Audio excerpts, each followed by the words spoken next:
All right, well, The dog is started. so like always, let's just start off a little bit about the book and Maestro. So, you know, we're almost through the entire book. Some of you might have already read ahead and been through the entire book. But so, what do you think of where we are now with Goddard getting involved with the Savannah Valley Choir? I'm sorry, I didn't hear your last word.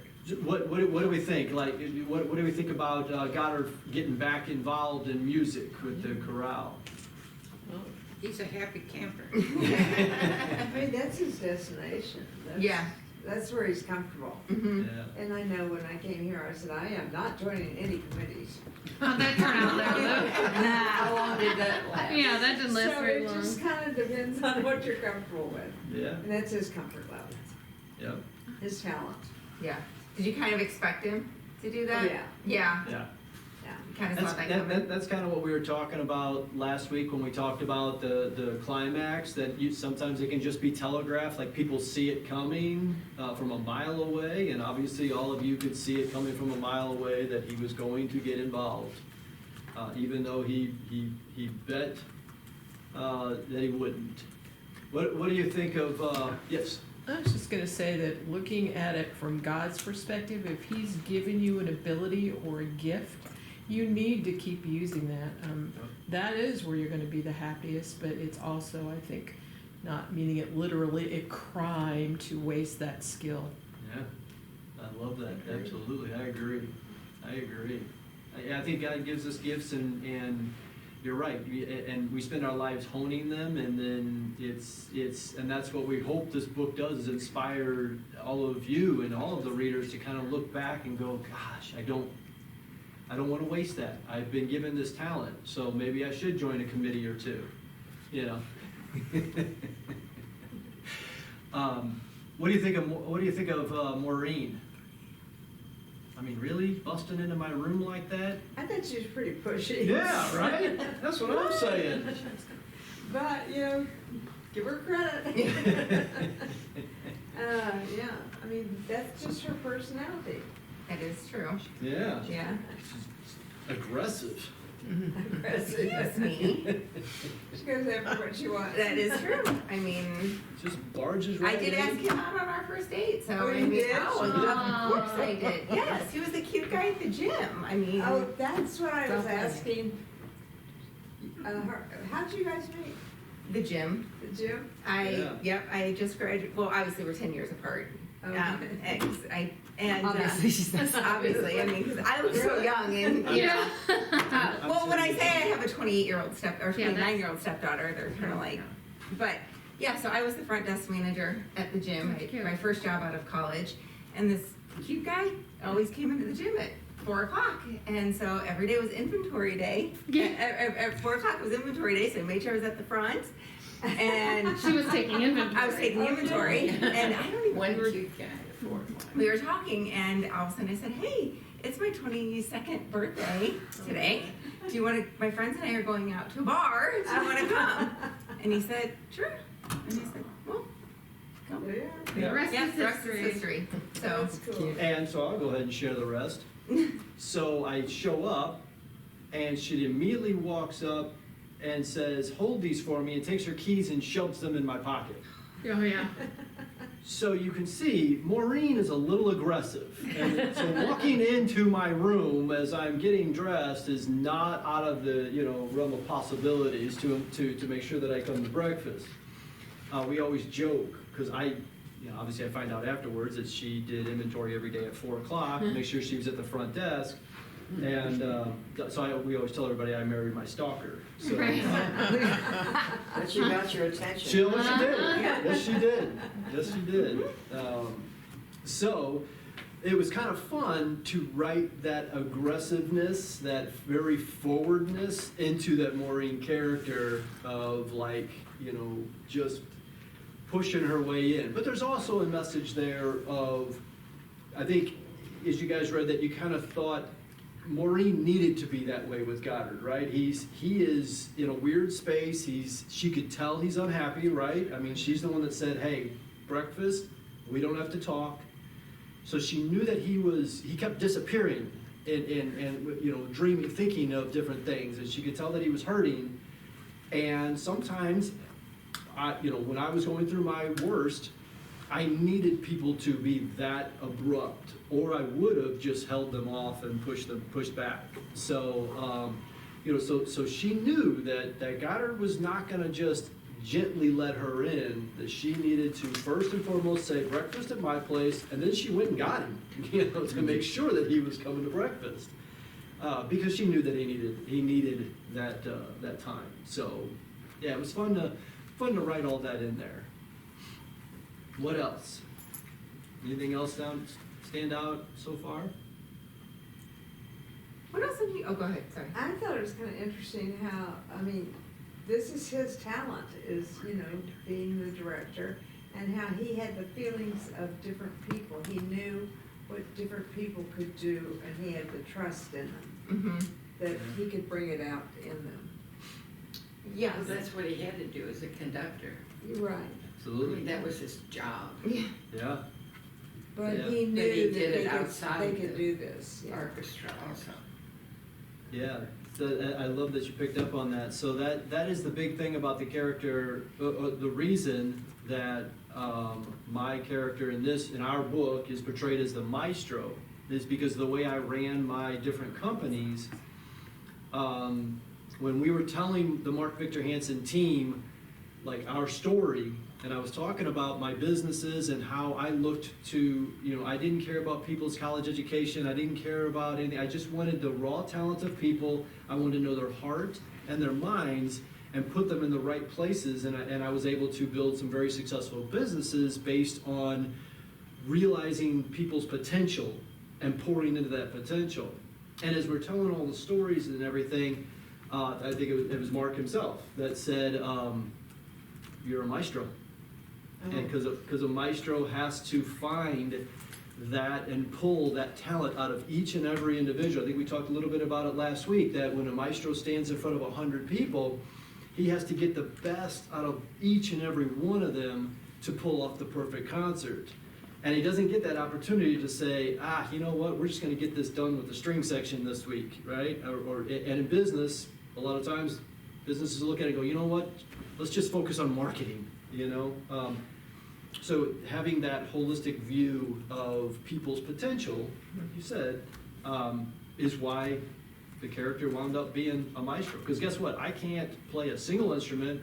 I was just gonna say that. I can barely even pick them up. I love going to a symphony, but I couldn't tell you one thing about reading sheet music or anything. So, but it was that the reason that Mark said Goddard's going to be a maestro. Yeah, and you used to do, I don't know, you probably still, do your speeches. It was, one of them was like people over profit was kind of the biggest slogan of his business. So it kind of ties into to this. Yeah, good.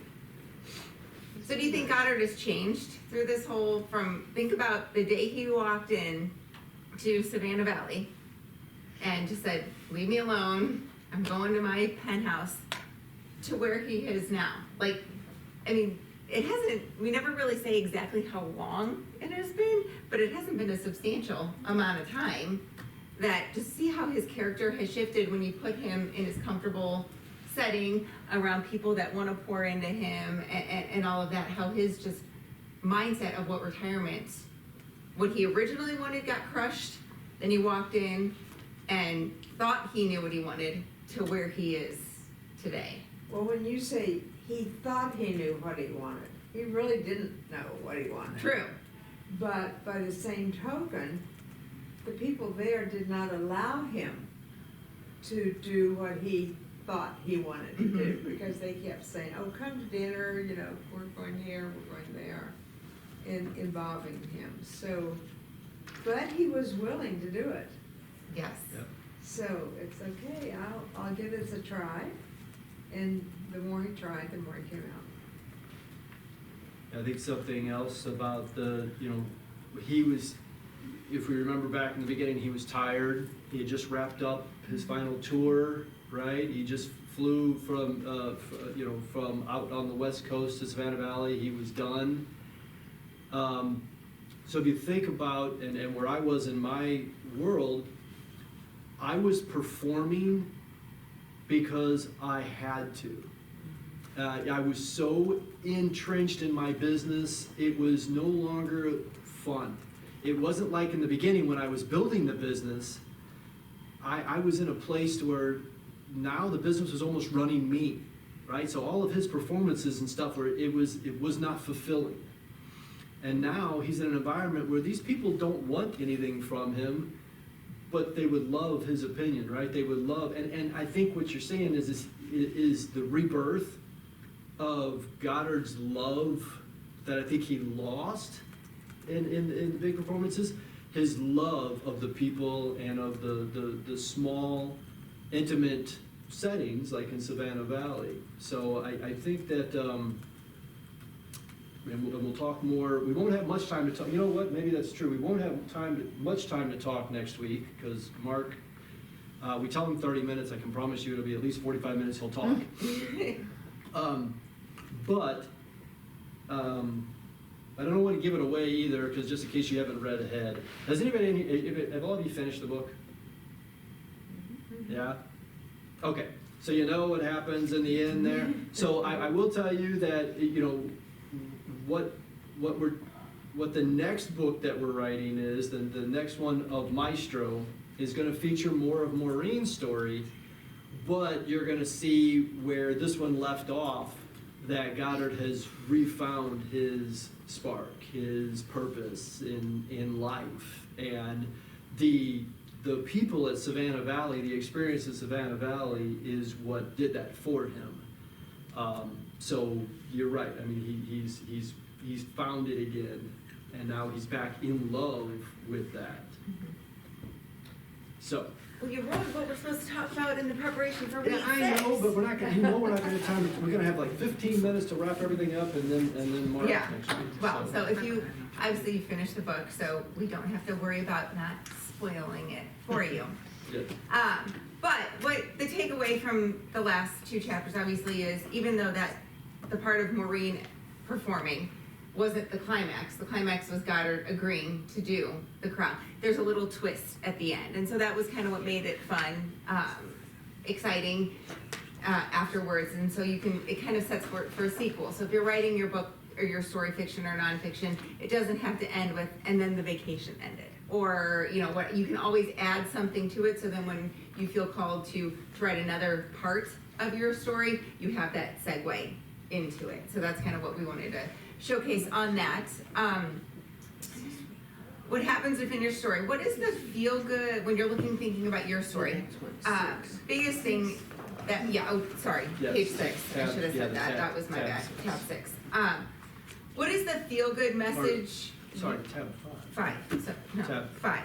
Tab 5. Tab 5, Sorry. yeah. Preparation for week 6. We're in week Yeah. 5. What is the feel-good message you want readers to take away from your story? What would be the moral or the lesson that you hope to learn? And I read Peggy's story. She wrote one. How long? You said it wasn't. Yeah, it's right here. It was right there. You I'm said it a hiding while ago. It was fantastic. Well, wait, I wrote it a long time ago, probably 8 or 10 years ago. I learned a lot, and you have a moral or a lesson or something, a takeaway Yeah, in your story. yeah. I always wanted to have something that as my grandchildren read it, they could take away and like put in their backpack, and when they needed it, they could just pull it out. Yeah. Yeah, that's what I was trying to do.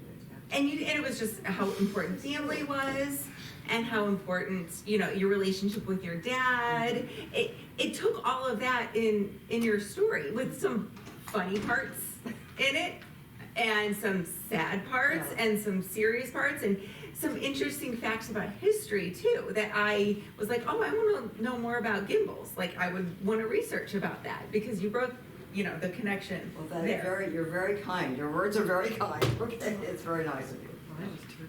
Yeah, it was, but it took away of, you know what, my mom has passed away, but I still have my dad, and I'm super, super close with him, and it just made me realize that, like, I want that forever. Like, I'm so fortunate to have that relationship with my dad, and you expressing your relationship with your dad just made that feel really special.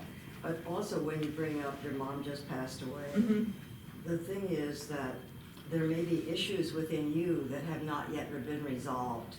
And by writing about it, it helps Mhm. to resolve it. Yes. And then you can look back and you don't feel like tears in your eyes every time you look back. Right.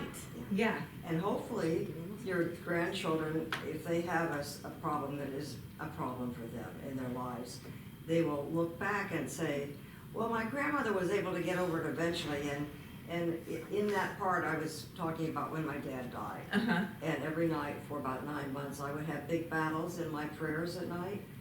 And so I understood at last what Jacob wrestling with the angel meant, from the Bible. And I think that you can teach sotto voce your people who come after you, if Mhm. you're not too heavy at the end. Yeah. No, it was awesome because it kind of reminded me of some of the part in the fiction book, the quote that we used. It's from my grandfather, who was probably the best storyteller we've ever by far. Yeah. And his famous lines every time we would have dinner with him or any time we spent with him, his famous words were never let the truth get in the way of a good story. So that's what we put in here. And so, that was his famous words. And so hearing your story kind of reminded me of my relationship with my grandfather also because of him and his words that he put in there.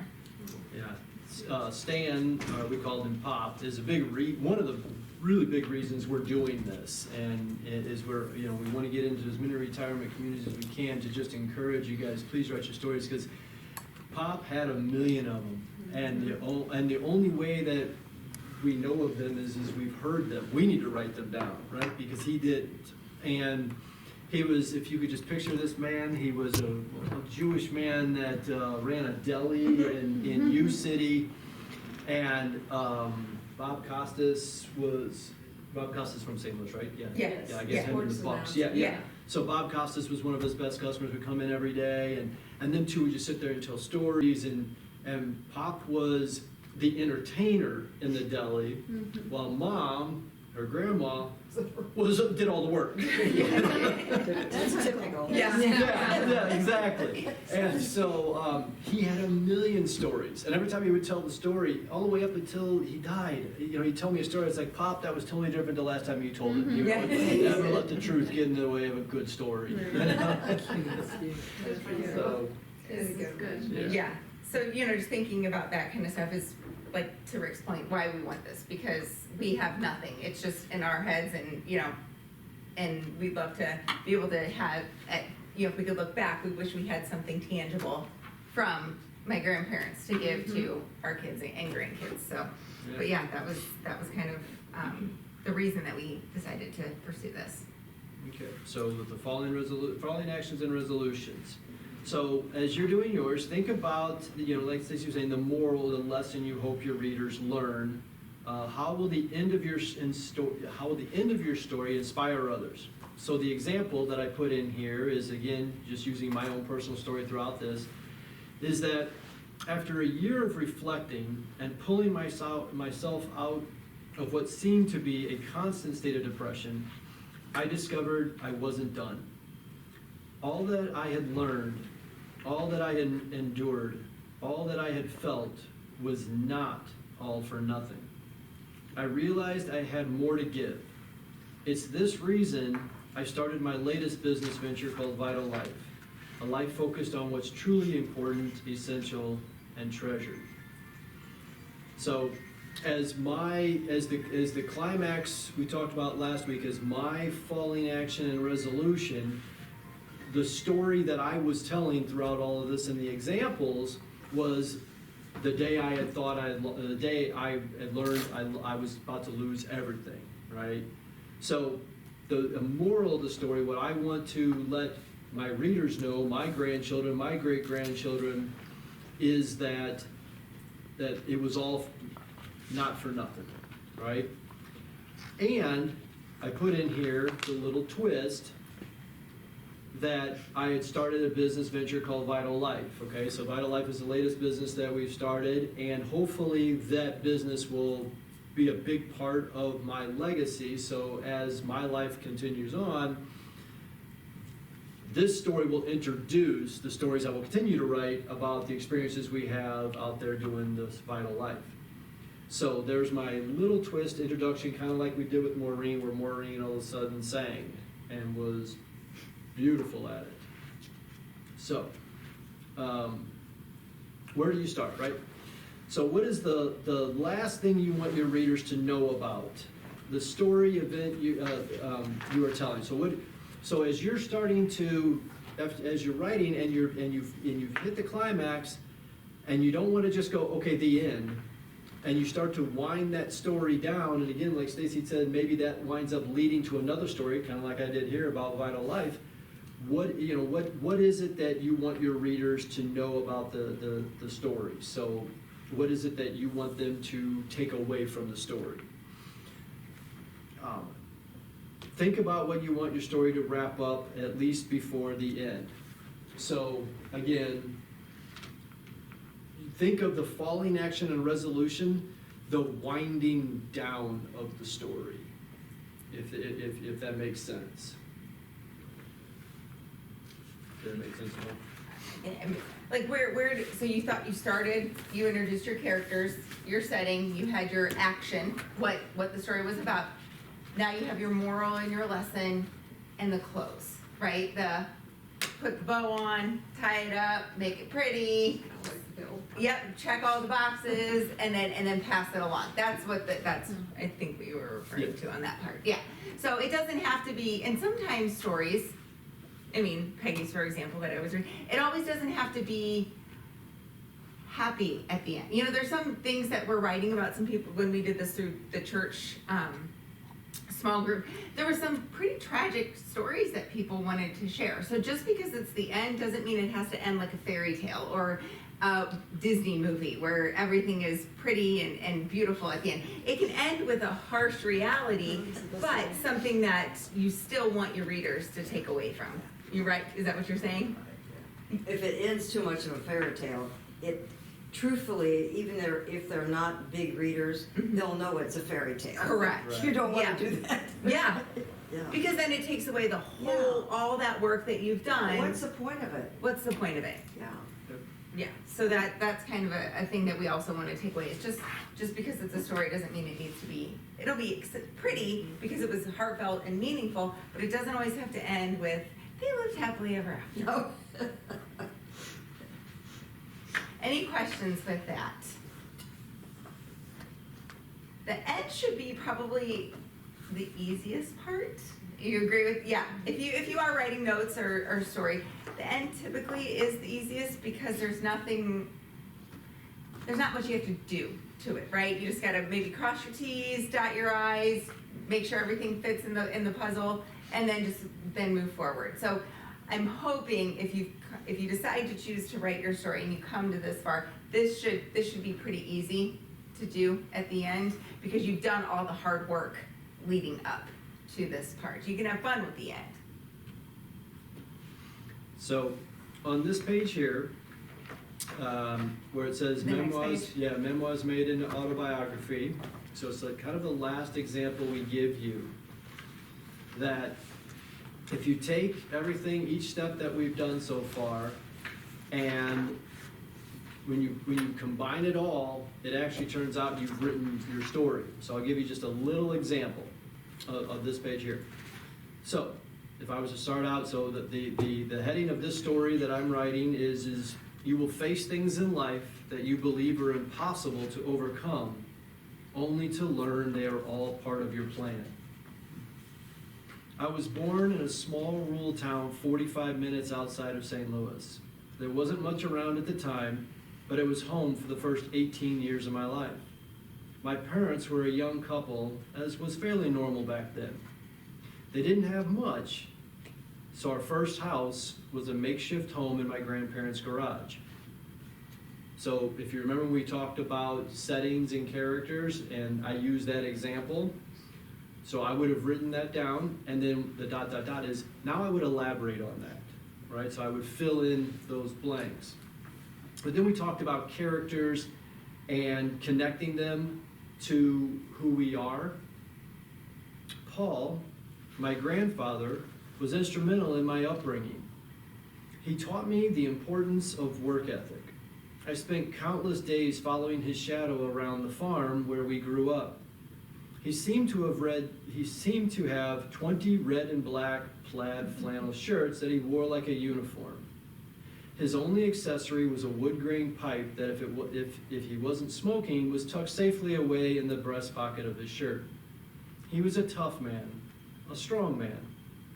Even though he was not one for words, I knew that he loved his family.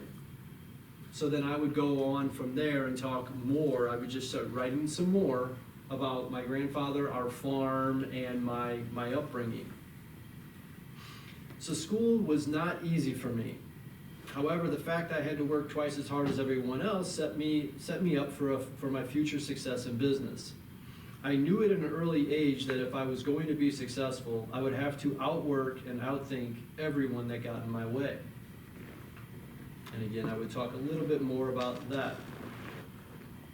And from there, I would probably fill in where I talk about how I got introduced into the wireless business and so on and so forth, leading up to the climax and the resolution. So it was an unusually warm afternoon in late 2016. I had just left my doctor's office after a routine checkup. I was sitting in my car on speakerphone outside of Walgreens when I learned the news that everything was about to change for the worse. I remember my blood running cold and then extremely hot. A pit in my stomach let me know that what I am hearing is true. Everything I had worked for was going to be put in jeopardy.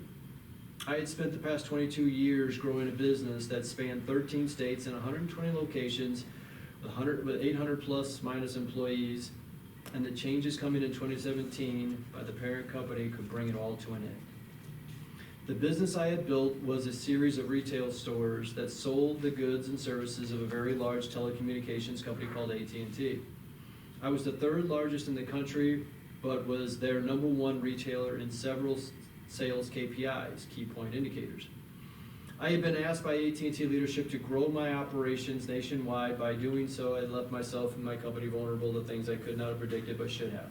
And then I would continue just to write that out. So you can see each section that we kind of touched on, if you do the little homework and the notes in that, if you put it all together, all of a sudden it's a story.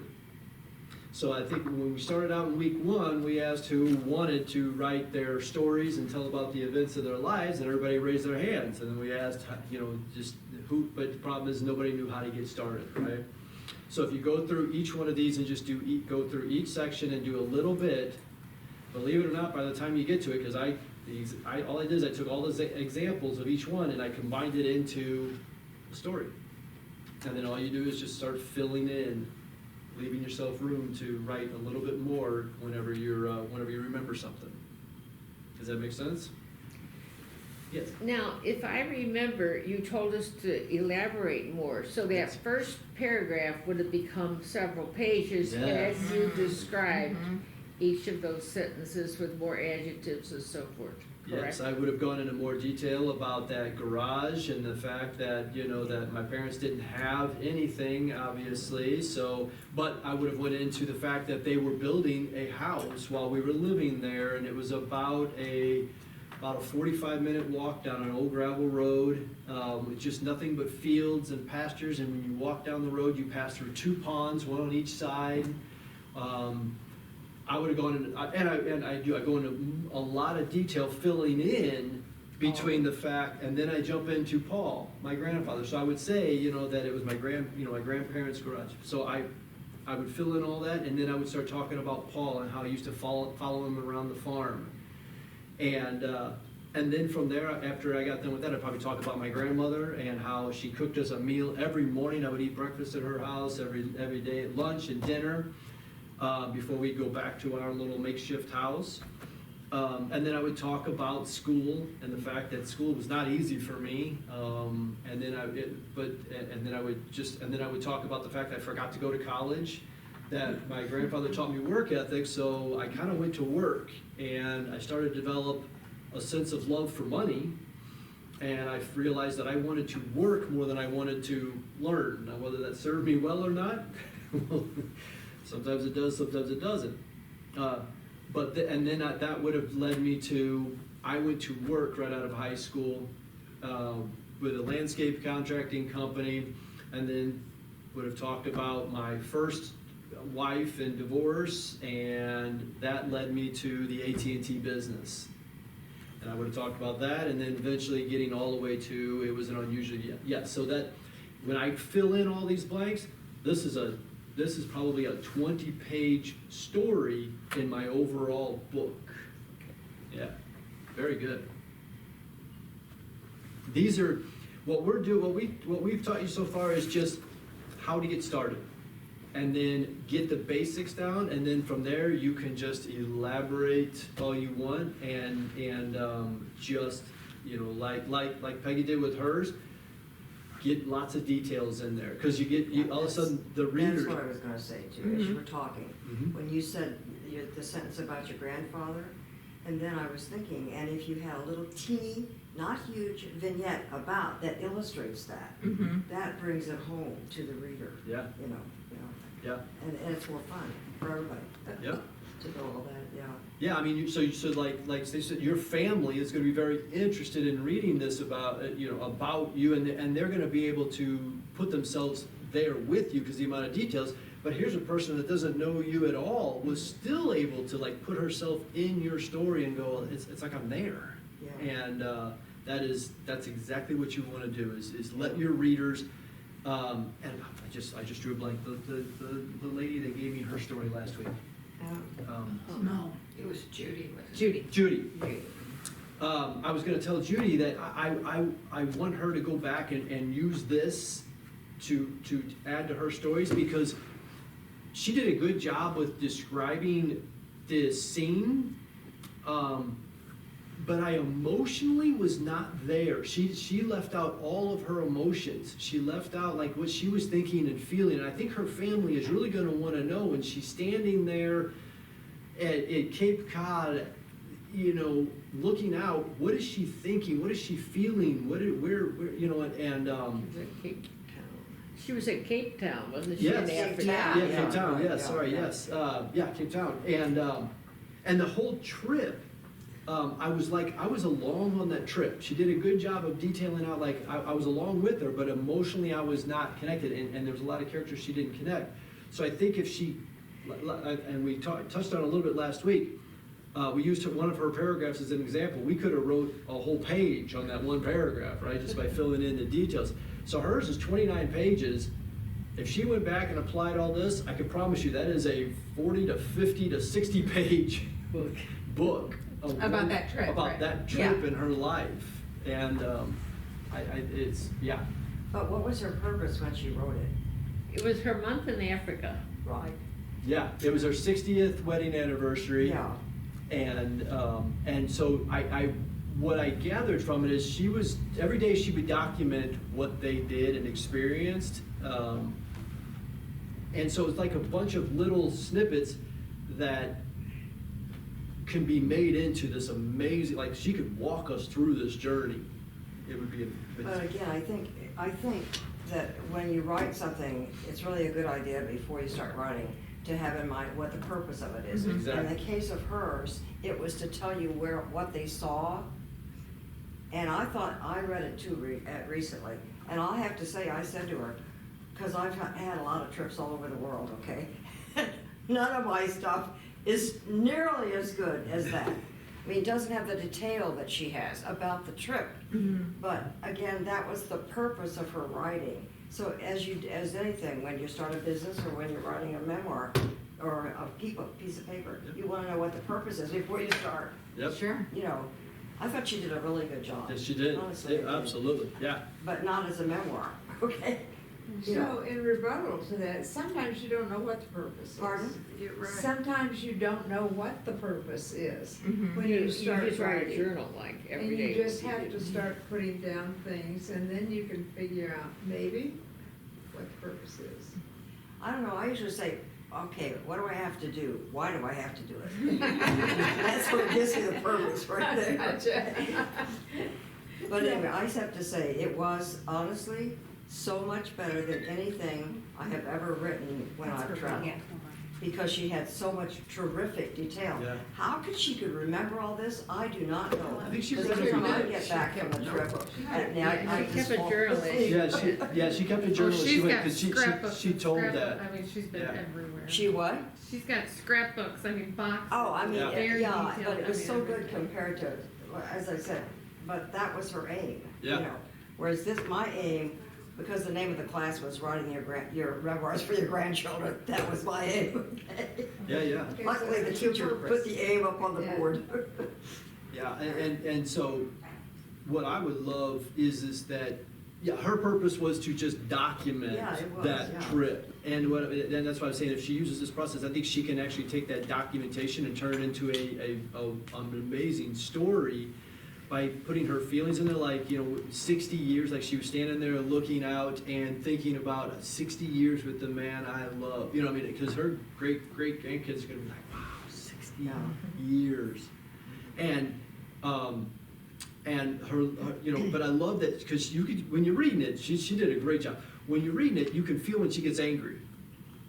And it's just like, if she could just really kind of put that also out there, that of why that was frustrating. Because I think we talked about it a little bit today, that let the readers know that life's not always easy, right? And trips are not easy, and you can't plan for everything, right? So there's a lot of morals there. But, to allude to your point, yeah, sometimes you don't know. And what you can do there is, if you wanted to write a story about a certain particular event in your life, start by thinking, what did I learn from that? How did that experience change me? What was I feeling during that, and how did I feel on the other side of it? And there starts to develop the why behind that story. And if you're like, I was in a bad place, but I came out of it stronger, that could be the why you're writing the story. And to your point, if as long as that's what you're focused on, then your readers will get that of that you came out of it stronger than what you could have ever imagined. So that does help. Good. All right. Any Questions? Thoughts? Anyone? Anything? No? has anybody started I writing? was just gonna ask the same thing. Yeah. Did you do- 10 years ago. Right. That's good. Hey, it's a start. Yeah. I think it's, it really keeps your mind kind of focusing on maybe not. Maybe you'll do it. Yeah. I say do it. Should 'cause I do. wish I had Should something. do. Yeah. For Say- my grandma. Yes. Because Yeah, for my daughter, just to see. yeah. Yeah, I mean, my grandma was the baker. My grandparents owned a deli, Mm-hmm. and she baked everything in there. I mean, my grandma won awards for her baking, and I don't know much more than Right. just that. Yep. I'm sure there's stories. I'm sure of what it was. Yep. And I have nothing. And my grandpa was in World War II, Say that's cool. Yeah. and we don't have much. So that is our, soapbox Yeah. of. Yeah. Yeah, please. And we've said this several times, and a few of you have even said, well, my life wasn't that exciting, or I don't really have anything to write about or anything like that. And I promise you that is just not Okay, would just you? not true. I promise you it's just not What do you true. want to know, Jen? Mm. Well, you're an amazing photographer, and you've taken some neat pictures. I don't know Oh. from where. Why don't you tell us that? Not much of a story. Well, I think one of the things that we can Yes. get out of this class, frankly, is your courage and your innate sense of self. Because a lot of people would have gone through what you've gone through, and either they'd be flat or they'd be blaming it always on other people. But what you did was, you did something constructive. And so I think that's what we can get out of that. Okay, Thank you. That's I very do, I kind. really do, Very kind. Thank you. It was hard. Yeah. I'd like to wonder what made you pick us to come and share with us here. This beautiful lady right here. Oh yeah, they know. Yeah. You brought them to us? Well, I don't know. So was it your mom? Yes, my mom Yes. went to the retreat. Oh, yes, Yes. yes, okay, yes. So that- we They spoke loved at a it. retreat, a women's yoga retreat Mhm. or something, right? Yeah. And Jen's mom, I apologize, I don't remember. her Leela. name. Leela. Leela. She brings us a lot Yes. of things. Yes, my mom. And came to us and started talking like, oh, my daughter works at this. you She know- works here too. Oh, okay. Yes, and my husband The whole and my brother family works works here. Okay, okay. It's So a she came family to us Yeah. when we were signing books. That's right. we were doing- Yeah, we were signing books at the yoga retreat, and was like, oh, I guess the whole family works at Mhm. here, and we'd love to what can we do? And I was like, Yeah. I have a client that lives there, and so I was like, do you know Lou? And of course, your mom. That's She right. called me and she's like, Knew "You know Lou." Lou." What is it? Yes, and so we set up a call, and we had just done this at church, right? Yes. Yeah, we just finished up the church event with it, yeah. The book club at church, and we kind of talked to your mom about it. Yeah. But it's actually reversed. Because we talked about the next place we wanted to go, it's a God thing, a Oh, total that's God right. thing. Oh. Is that she's like, you know Mason who would Pointe. love, I wanna go to Mason Pointe because Lou, she just adores Lou, like, Mhm. we all do, right? Yeah. I mean, but she's like, I think it would be so amazing to do this there, I'm gonna get with Lou, I'm gonna call Lou. And like, all of a sudden, we're at doing this event, and your mom comes up, and I was like, Yes. exactly. And Exactly, they I'm came like- back and they were so excited. I know. that they had found you. Yeah, my mom loved it, so she was very excited. Yeah. Yeah, so it was actually, you're wanting to do it for her, Yes. and then, Mhm. but her mom is one of those that finally like, We can do that. made it Yeah. happen, yeah. So yeah, that's why we did it, and we were honored and excited, and yeah, we'd be honored to do it again Yeah, we if hope. you guys would have us. So Thank you very much. yeah. Well, So when you do these seminars, do a lot of people write their stories and then share with you, or does it take them time to go back and digest? It takes them time, but I will say that each time we do this, we learn more and more. So for instance, what we did is like, this time we gave you guys journals. What we're doing with the new version is we actually have the worksheets and examples in the book. So what we're gonna do with the next class is we're gonna say, everybody write down 5 characters. So we're gonna force everybody That's right. to start doing it. Because right now, what we do, and that's why I asked, has anybody started writing their stories, is because we do this, then we leave, and That would be a good idea. Exactly. Yeah, exactly. Yeah. So we're kind of learning. All right, we're going to get everybody to go to get involved, and hopefully then they go start filling in the blanks in between weeks. Because it's our goal at the end of this to not have everybody, of course not, but to have a majority of the people absolutely on their way and thinking and like, okay, I've already started the process. So that's one of the new additions we just did with the next version. Yeah. We And learn as also- we go. Yeah. Yep, that's exactly it. And This even is, if this you- is never really, I mean, we've never done it before, No. and we don't know of anybody that's actually doing it this way. So we're just kind of learning as we go as Yeah. well. And even if you never, like the gentleman from church, I keep going back to him, but he was telling his story. Him and his wife, they had lost a child who drowned in a pool, and so that was the story he wanted to write and everything.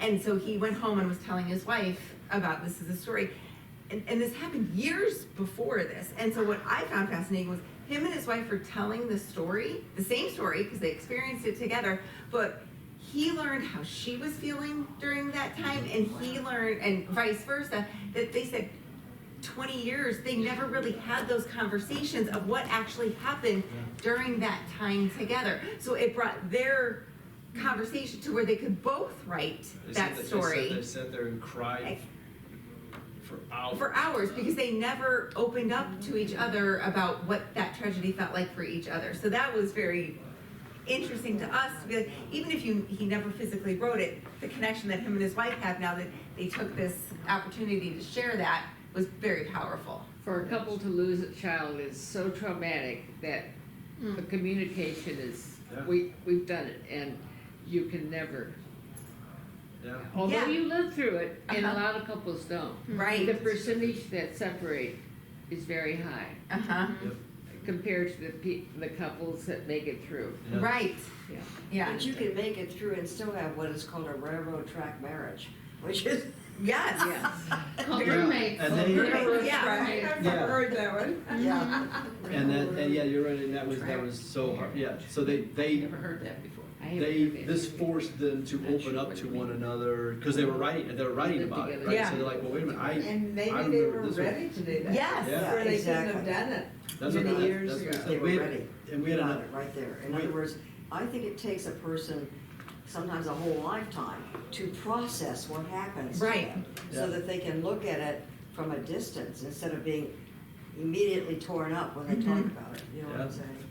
And also, the other thing I want to bring in, I do believe that God works in strange ways. Okay, I do believe sure. that. Yeah. Oh, yes. Because I've seen it too much in my own life. You know. Yeah. Yeah, and so some of the people, we had another gentleman that he went home and he told his wife, he's like, I want to do this, and I want to do this with you, because we talked about how we wrote ours together, and she said, okay, great, and they started writing, and so they started the process of characters, and she's like, and her best friend, they wrote down her best friend growing up, and they're still best friends. And he's like, we have been together 50 some odd years, and I never knew why they were best friends. I never knew, this woman has been in our life this whole time, and I really never understood or knew until they went through the characters and the details and through the process. And he's like, this is crazy. I'm learning so much about my wife through this process. And so again, it's there's something very healing. I think you touched on it earlier, right? I mean, there's something very healing about writing, and it allowed this couple to really connect. It allowed him to learn about his wife, and her childhood best friend, and it allows you to where if there are things that trouble you, to get them down and get them out. It's very freeing. To get it on paper. So there's something very, very healing about writing. And I'm a big fan of pen to paper. I write everything, We have and then I whole type it. generation growing up that doesn't know how to write. Right, I know. I They know know. how to print. Yeah. And then I go type it up. And it's usually during my typing is when I get into more of the detail. Like I'll just start, so my writing, I will start to write it, and then I get to a point where I'm like, okay, I'm ready to put this down, and then I go. But there's something so healing about that pen to paper. But you know something, like in our short story discussion class, we have the short story, and usually then after the short story is discussed, we read about the author's life. Once in a while, we'll do the opposite. And I have to tell you, there's a reason why that person is a writer. You always see it. Yes. You know. And that's true. It's their way of processing their life and making sense of it. Yeah, For them, you'll yeah. hear that next week with Mark Victor Hansen. You will definitely know why Oh he's my a gosh. writer. Holy So cow. next week will be our last week? It will. It is, yes, it's our last week. In Yeah. the theater. In the theater. I don't know what We'll room. start in the theater. If we get more people It's that are 2 interested, o'clock. we'll 2 bring o'clock. it. 2 o'clock next week. Spread the word. Yes. We'd love to Yeah. have a full house. Yes. Yeah. To so, see him. So it'll be so we'll like I said, we'll ask him a few questions, Yep. and he'll get to talking, but then you guys will get to ask him questions too. So Bring 'em. it should be very interesting. It'll be fun. We're gonna need some more light in the theater if we're gonna be filming it. I'm not sure there's enough light to I film know it. he does it. I don't know how. I don't know how Yes. much light it takes. Well, enjoy We'll this. figure. Yeah. Yes. Well, sayonara. Thank you for sharing. Thank you. Thank you. Thank you, guys. On to the next book. Not that I'm writing, but I'm reading. Oh.